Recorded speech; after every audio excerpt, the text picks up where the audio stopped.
FIFA World Cup is around the corner, and FIFA World Cup 22 has been nothing short of a lot of scandals surrounding Doha, actually, and Qatar hosting FIFA World Cup 2022. Now, aside from all the scandals that are pretty legitimate and pretty on point as well, we as a family love going to FIFA World Cup every 4 years as it comes. It is so much fun. The energy is next level. It is definitely an experience that is unparalleled in nature. But with that being said, this year's Doha's FIFA World Cup has been a little overwhelming and quite downright annoying as well. So aside from our personal experience trying to get tickets and trying to get there, the logistics became such a nightmare that we decided to not go this year. And just like us, there's so many things happening last minute that have been really inconvenient and if not completely ridiculous, and made me think about all the legal ramifications and consequences that could be happening. So let's talk a little bit about the latest news coming out of FIFA World Cup, which is literally 2 days before the start of FIFA World Cup of 2022. Qatar decided to say no alcohol in the stadiums. So what does that mean?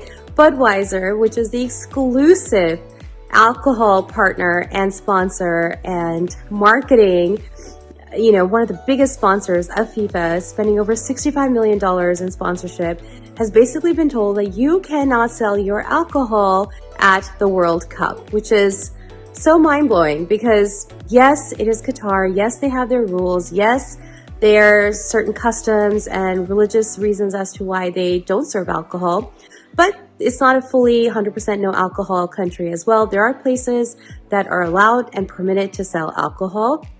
And so prior to, formalizing probably the FIFA World Cup 2022 or soon after getting the bid and winning it, there were conversations about alcohol where FIFA decided, and talked to Qatar and they said, okay, and there's different stages of what the alcohol situation was like. And originally there was lots of restrictions and then the restrictions became more to where they could only sell in tents around the stadium, but not in the stadium itself. And so you had to go to these fan zones and drink alcohol that, Budweiser could sell. Budweiser would put up their tents. I believe there were red tents that they were doing. So it was very branded tents that they were doing as well. So again, they were using their trademarked material for their beer as well as designated areas for their sponsorship as per their contract probably with FIFA. Now, because there has been a ban on alcohol now, so Budweiser has quickly shifted to offering their no alcohol beer. And that literally is all just happening in the progress right now, and things are shifting and changing. Very fluid situation. What's interesting is that a lot of legal things have popped up into my mind since I've heard of all of this. Number one is who has the contracts and who wrote the contracts, meaning who did Budweiser have a contract with? Like, I'm pretty sure they had a contract with FIFA.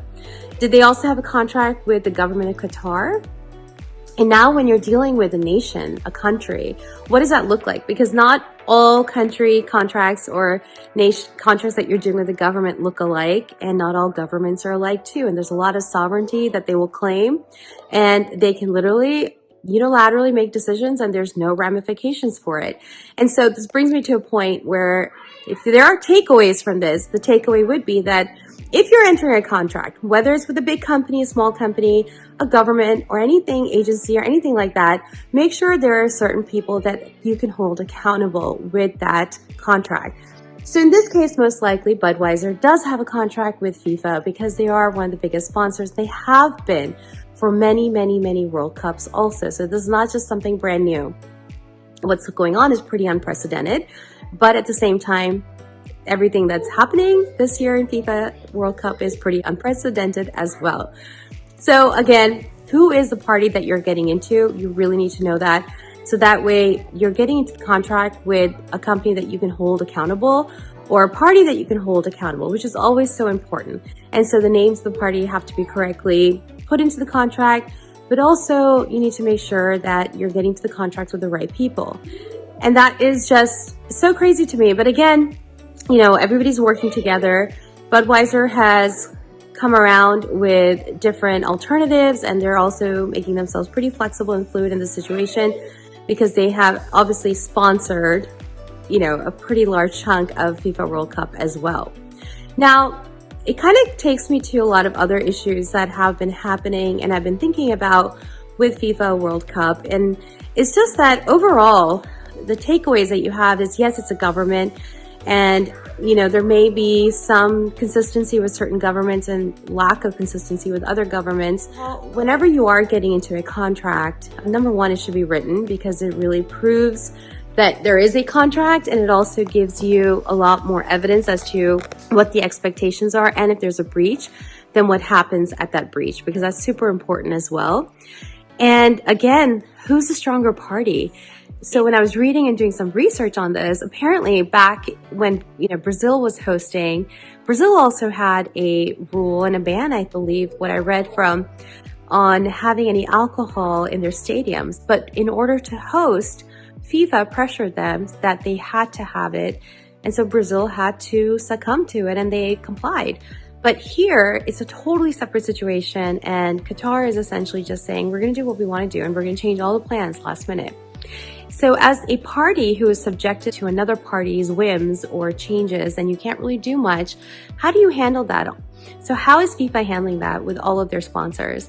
And so I wonder if the contract has terms where, the force majeure that we always hear about during 2020, does it have things like that? Does it have, obviously it should, but does it have clauses where it says that if there is a change in the government, or if the government says something we have to abide by, then you have to comply with it too? Because quite frankly, Budweiser is complying, and they have easily and very quickly shifted.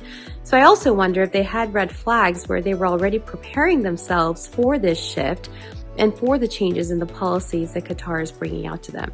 So there's a lot of takeaways, and this is still a matter that is unfolding in front of us. So I'm really interested to know what happens.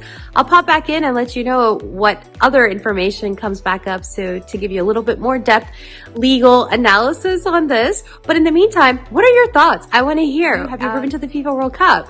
And what do you think about Qatar hosting it? I know there is a lot of controversy out there, and a lot of it is actually very legitimate on how it garnered the hosting, and also alongside, the kind of workforce they use as well.